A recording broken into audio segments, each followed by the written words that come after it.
How to save place on Citymapper. Hi guys, welcome to our channel. Let's begin. In this video, I will guide you on how you can save a place on Citymapper app. For that, open the Citymapper app on your device. You can download this application from Play Store or App Store. Now, if you want to save a place on this application, all you have to do is tap on the Get Me Somewhere option. Then you want to tap on this star icon. All of your saved places will be displayed over here. If you want to save a new place, tap on this option that says Save New Place. Now all you have to do is search for the place in this search bar.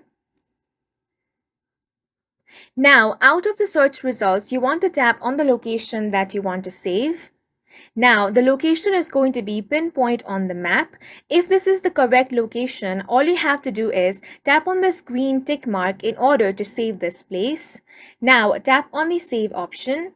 As soon as you do that, this location will now appear under your saved places. And that's it for this video. If you found it helpful, please make sure to hit the like button and subscribe for more videos like this.